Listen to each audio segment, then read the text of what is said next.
there's always a little bit of confusion. If you order something neat, if you order something straight, certainly on the rocks, that's kind of easier to sort of understand, but kind of break down just the basic mechanics of what to expect when you order a drink. Absolutely.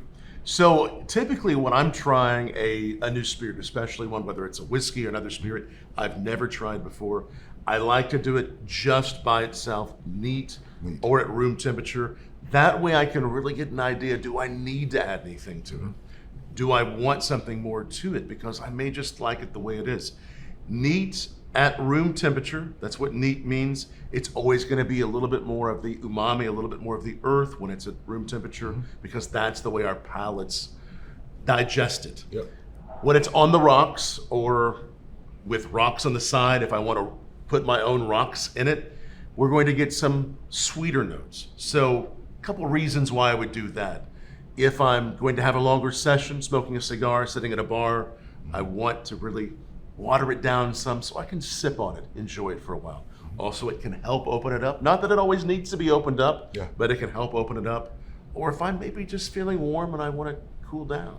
It's going to proof it down too, so we're going to be drinking at a lower proof. And that's my typical preference. Like I don't typically do any spirit on the rocks per se, because I want to taste the spirit, but I'll usually get just one, not even a big ball, just one ice rock, cube. Just kind of chill it a little bit, open it up, and again, it makes it a little bit longer process as far as enjoying. Or you can even say, I'll have it chilled or straight up. They're going to shake it, and then they're just going to pour it without the ice into a glass. You do see that. So if we're looking at different categories, Irish whiskey, Scotch, bourbons, rye, for me, if I'm doing an Irish whiskey, I will often do it on the rocks because those sweeter notes are inherently there, and I want to push them up towards the top. On bourbons and rye, I usually do them neat.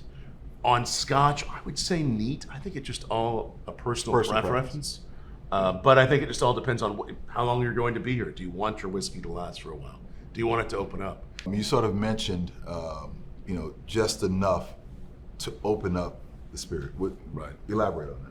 If you're looking at something that's higher proof, there may be so much alcohol prevalence that you're not getting the flavor. So you may want to add water back to it that hasn't been there, in some cases, for 10, 15 years to really, like I say, open it up. Yeah. So we want to really taste those fine nuances, those notes. Sort of like a steak. You're not sure.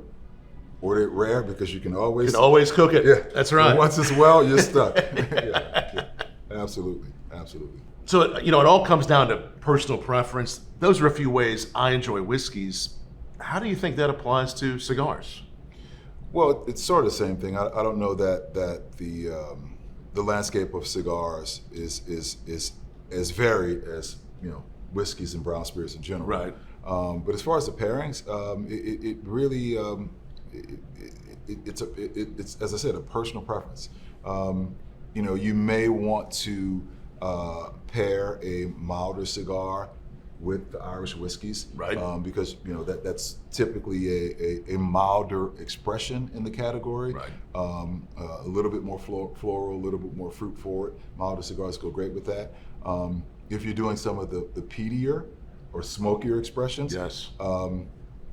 I am not as inclined to gravitate towards those, but when I do, I like a nice, rich, deep, sweet Maduro to sort of pair with that goes really, really well. It's going to hold up to it, isn't it? Yeah. If you're doing something in the way of a rye that has a little bit more spice, you want to pair that with something, then you go with maybe a spicier, Nicaraguan central blend to pair with that. So there's a lot of things you can do with it, but as you said, it's really just a personal preference as to what you want to go with. But you should think about your cigar selection versus your spirit selection. That to me, that's very important. You want them to complement each other in a way that pleases you, but it should be sort of an intentional combination.